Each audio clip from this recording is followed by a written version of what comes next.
25 ஜூலை சனிக்கிழமை. புனித யாக்கோபு திருத்தூதர் விழா. முதல் வாசகம். இயேசுவின் சாவுக்குரிய துன்பங்களை எங்கள் உடலில் சுமந்து செல்கிறோம். திருத்தூதர் பவுல் கொரிந்தியருக்கு எழுதிய 2ஆம் திருமுகத்திலிருந்து வாசகம். அதிகாரம் 4, இறைவார்த்தைகள் 7 15 வரை. சகோதர சகோதரிகளே, கடவுளின் மாட்சியாகிய செல்வத்தை மண்பாண்டங்கள் போன்ற நாங்கள் கொண்டிருக்கிறோம். இந்த ஈடு இணையற்ற வல்லமை எங்களிடமிருந்து வரவில்லை, அது கடவுளுக்கே உரியது என்பது இதிலிருந்து விளங்குகிறது.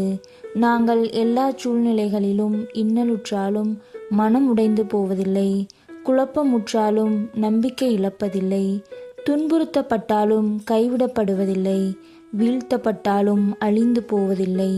இயேசுவின் வாழ்வே எங்கள் உடலில் வெளிப்படுமாறு நாங்கள் எங்கு சென்றாலும் அவருடைய சாவுக்குரிய துன்பங்களை எங்கள் உடலில் சுமந்து செல்கிறோம். இயேசுவின் வாழ்வு சாவுக்குரிய எங்கள் உடலில் வெளிப்படுமாறு உயிரோடு இருக்கும்போதே நாங்கள் அவரை முன்னிட்டு எந்நேரமும் சாவின் வாயிலில் நின்று கொண்டிருக்கிறோம். சாவின் ஆற்றல் எங்களிலும் வாழ்வின் ஆற்றல் உங்களிலும் வெளிப்படுகிறது. நான் கடவுள் மீது நம்பிக்கையோடு இருந்தேன், ஆகவே பேசினேன் என்று மறைநூலில் எழுதியுள்ளது.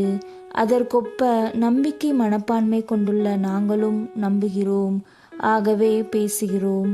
ஆண்டவர் இயேசுவை உயிர்த்தெழச் செய்த கடவுளே எங்களையும் அவரோடு உயிர்த்தெழச் செய்து அவர் திருமுன் நிறுத்துவார்.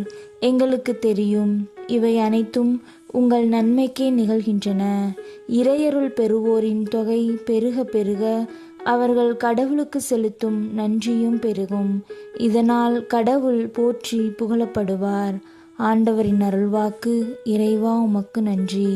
பதிலுரை பாடல். திருப்பாடல் 126. பல்லவி.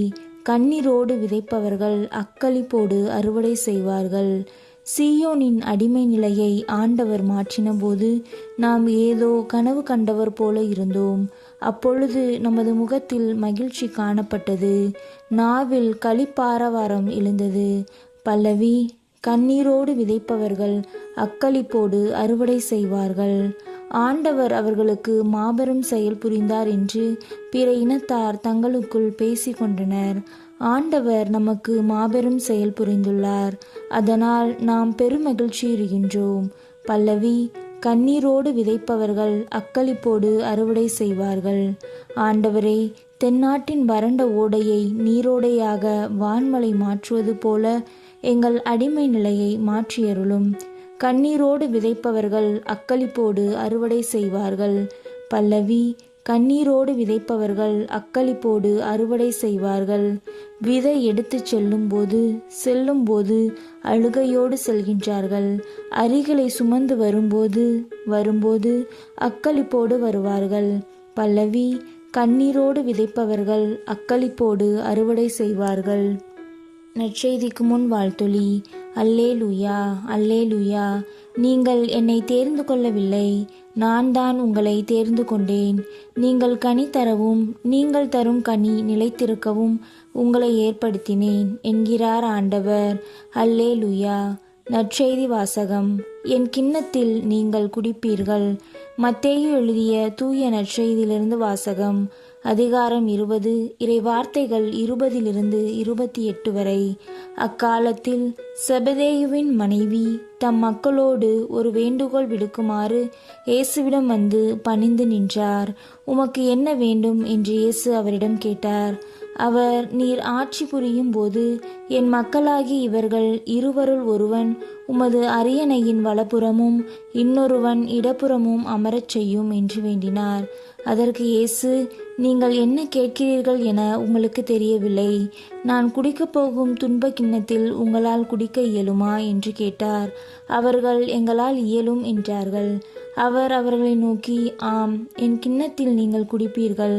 ஆனால் என் வலப்புறத்திலும் இடப்புறத்திலும் அமரும்படி அருளுவதோ எனது செயல் அல்ல, மாறாக அவ்விடங்களை என் தந்தை யாருக்கு ஏற்பாடு செய்திருக்கிறாரோ அவர்களுக்கே அவை அருளப்படும் என்றார். இதை கேட்டுக்கொண்டிருந்த 10 பேரும் அச்சகோதரர் இருவர் மீதும் கோபம் கொண்டனர். இயேசு அவர்களை வரவழைத்து, பிற இனத்தவரின் தலைவர்கள் மக்களை அடக்கி ஆளுகின்றார்கள். உயர்குடி மக்கள் அவர்கள் மீது தங்கள் அதிகாரத்தை காட்டுகிறார்கள். இதை நீங்கள் அறிவீர்கள். உங்களிடையே அப்படி இருக்கக்கூடாது. உங்களுள் பெரியவராக இருக்க விரும்புகிறவர் உங்கள் தொண்டராய் இருக்கட்டும். உங்களுள் முதன்மையானவராக இருக்க விரும்புகிறவர் உங்களுக்கு பணியாளராக இருக்கட்டும். இவ்வாறே மானிட மகனும் தொண்டு ஏற்பதற்கு அல்ல, தொண்டு ஆற்றுவதற்கும் பலருடைய மீட்புக்கு ஈடாக தம் உயிரை கொடுப்பதற்கும் வந்தார் என்று கூறினார். ஆண்டவரின் அருள்வாக்கு. கிறிஸ்துவே உமக்கு புகழ்.